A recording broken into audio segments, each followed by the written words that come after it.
Cody Braswell was born in a small clapboard house outside Sweetwater, Texas, on a stretch of cotton and cattle land that his family had worked for 3 generations. And from the time he could walk, his world was the smell of diesel, the sound of wind through mesquite trees, and his grandmother's voice reading scripture at the kitchen table before the sun even thought about rising. She was a widow twice over by the time Cody was born, having buried 2 husbands and most of her friends, but she never once let grief make her bitter. And every single morning of Cody's childhood, before her feet hit the cold floorboards, she would reach for the worn leather Bible on her nightstand and read Psalm 1 out loud to whoever was in earshot, her voice steady as the West Texas horizon. "Blessed is the one who does not walk in step with the wicked," she'd say. And little Cody, maybe 6 or 7 years old, would sit cross-legged on her bedroom floor, not understanding a word of it, but loving the sound of her voice anyway, loving the way the morning light came through the curtains and turned the dust in the air to gold. Those mornings were the closest thing to heaven Cody ever knew as a boy, and he didn't even realize it at the time. Everything changed when Cody was 17. His daddy, a rig hand who'd worked the oil fields around Sweetwater his whole life, was killed in an accident on a drilling site 2 counties over, crushed under equipment that failed in a way nobody could have predicted, gone before the ambulance even made it down the Cliche Road.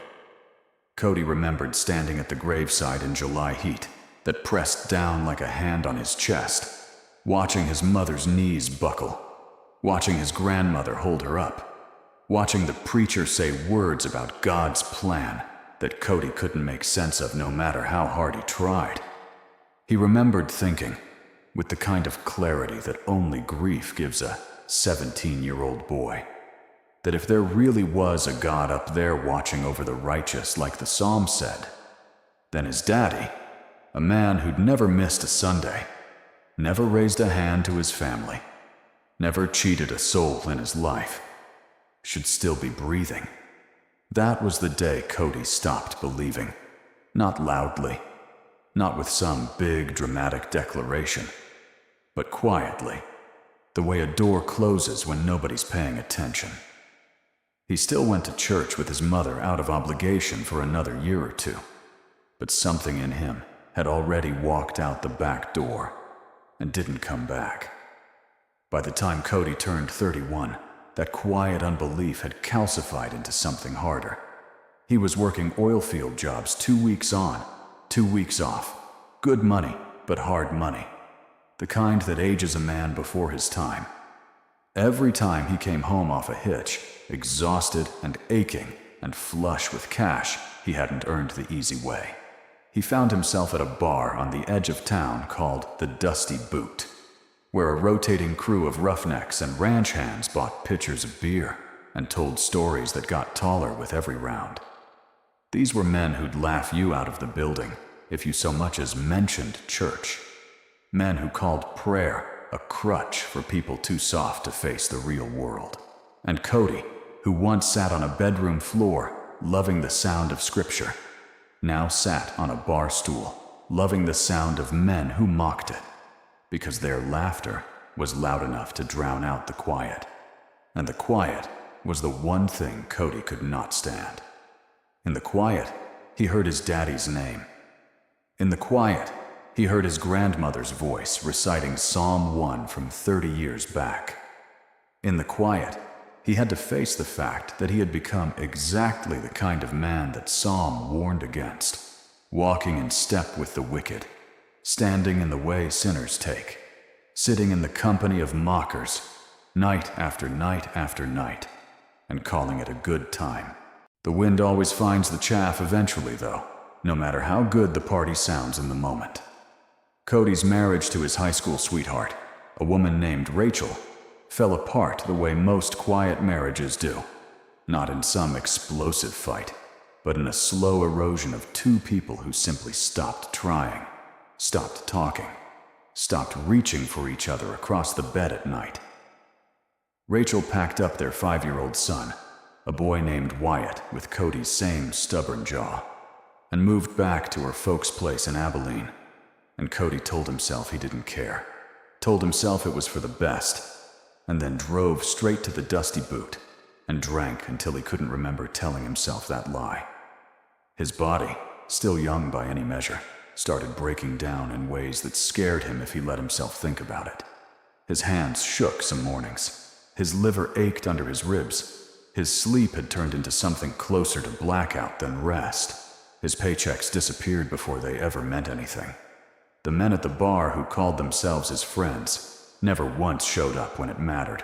Not even the week Cody's water heater broke and flooded half his rental house. Not even the month he couldn't make rent. They were fair weather men, every one of them. And Cody was becoming exactly what they were. Loud, hollow, rootless, waiting for a wind he didn't even know was coming. It came on a Tuesday night in February, an ice storm rolling through West Texas, the way they rarely do, coating the 2-lane farm roads in a sheet of black ice, invisible under the moonlight. Cody left the Dusty Boot later than he should have, driving a road he could have navigated blind, a curve he'd taken 1,000 times sober and drunk both. And this time, the tires found no purchase at all. The truck spun clean off the pavement, hit the shoulder, and slammed into a barbed wire fence line, wrapping around a cedar post, hard enough to fold the front end like a tin can. For a moment, everything was silence and steam, and the smell of radiator fluid hissing into freezing air. Cody sat there behind a shattered windshield, blood running warm down his temple in the cold, hands trembling on a wheel that no longer steered anything.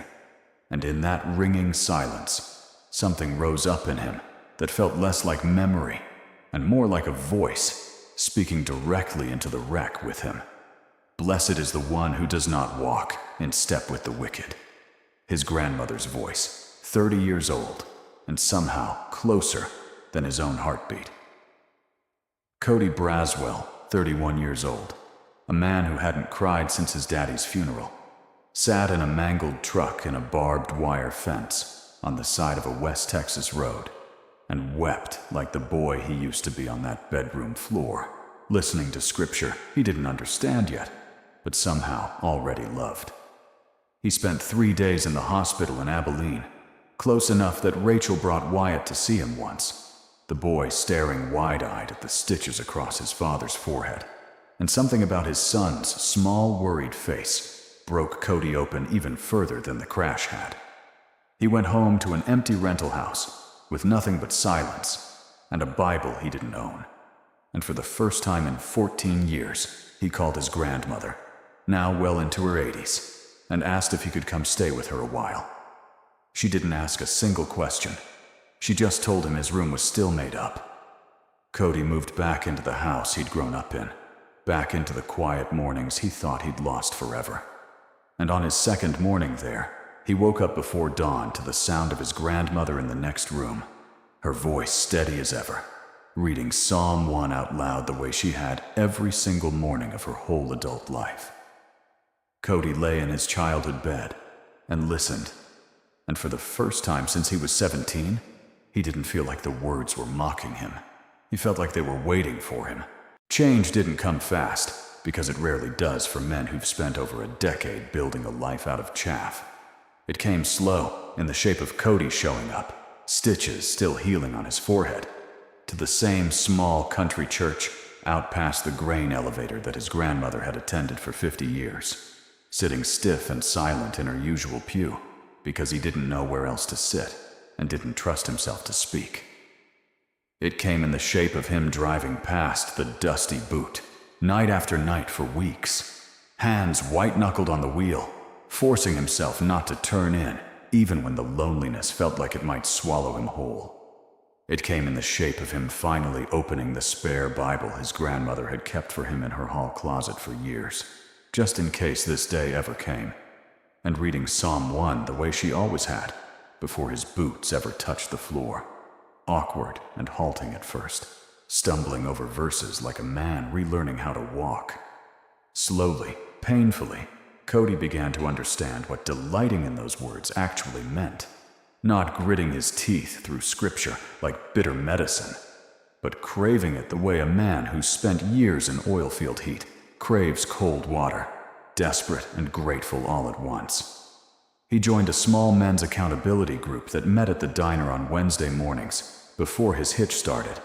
A handful of guys who'd walked through their own wrecks, some literal, some not, and who didn't laugh at a man for praying out loud over his eggs.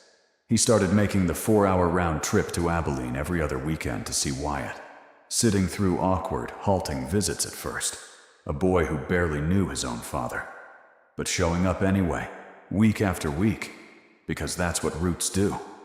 They hold on even when the ground feels dry. He wrote Rachel a letter, not asking for anything, just apologizing for the years he'd wasted being a ghost in his own family's life. He kept driving past the dusty boot, and slowly, the pull of that place got weaker, the way any old habit does when you stop feeding it. 2 years into this new life, Cody's grandmother passed peacefully in her sleep, 91 years old, her Bible still open on the nightstand to Psalm 1. The pages so soft from decades of handling that they'd gone the texture of cloth. Cody wept at that funeral too, but it was a different kind of weeping than the graveside grief of his 17th summer. This time, it was gratitude tangled up with sorrow, because he understood now, in a way he hadn't as a boy, that she had spent 60 years praying for a grandson who would eventually make his way back to that psalm. And she had lived just long enough to see it happen. Cody inherited her Bible, and it became the one he carried every morning from then on. 6 years after the crash, Cody stood on 15 acres of his own outside Sweetwater, not far from the house he grew up in the golden light of a spring evening. Wyatt, now 11 years old and taller than Cody expected, chased their new baby sister across a row of young pecan saplings Cody had planted the year he remarried. This time, to a woman named Denise, a schoolteacher he'd met through that little country church, a woman who loved him, not despite his broken years, but because of the way he'd fought his way out of them. Cody had heard, through the small-town grapevine that never seems to run dry, that 2 men from his old crew at the Dusty Boot hadn't made it past their 30s. One killed in a bar fight that started over nothing, and one in a truck wreck eerily similar to Cody's own, except that man never walked away from his. Cody thought about that more often than he ever let on, about the impossibly thin line between the two of them, about how the only real difference he could ever point to was one dark night in a wrecked truck when he'd finally listened instead of laughed. His life still wasn't easy. Oil field work stayed unpredictable, and there had been lean months, scary months when the bills piled up faster than the paychecks came in. But something fundamental in Cody had changed. He no longer snapped and scattered every time hard weather rolled through the county. He had roots now, deep ones, sunk into something that didn't dry up no matter how long the drought lasted. Roots his grandmother had started planting in him on a bedroom floor 30 years before he ever understood what she was doing. This story is a testimony to Psalm 1, one of the most powerful passages in all of Scripture, which reads, "Blessed is the one who does not walk in step with the wicked, or stand in the way that sinners take, or sit in the company of mockers, but whose delight is in the law of the Lord, and who meditates on his law day and night. That person is like a tree planted by streams of water, which yields its fruit in season, and whose leaf does not wither. Whatever they do prospers. Not so the wicked. They are like chaff that the wind blows away. Therefore the wicked will not stand in the judgment, nor sinners in the assembly of the righteous. For the Lord watches over the way of the righteous, but the way of the wicked leads to destruction." Cody Braswell's story is just one example, out of countless lives across the generations, of a truth this psalm has always pointed to, that the company we keep and the words we return to shape whether we end up scattered like chaff in the wind, or standing firm like a tree planted by streams of water. unshaken no matter what storm rolls through. Every one of us has a dusty boot somewhere in our life, a place that's easy to walk into and hard to walk out of. And every one of us has a grandmother's voice somewhere in our memory, patient and steady, waiting for the day we're finally ready to listen. If you're sitting somewhere tonight in your own version of that bar parking lot, wondering if it's too late to plant new roots, this psalm says it isn't. The Lord is still watching over the way of the righteous, and the water is still there, waiting for you. If you are a child of Jesus, share your own story with us in the comments below.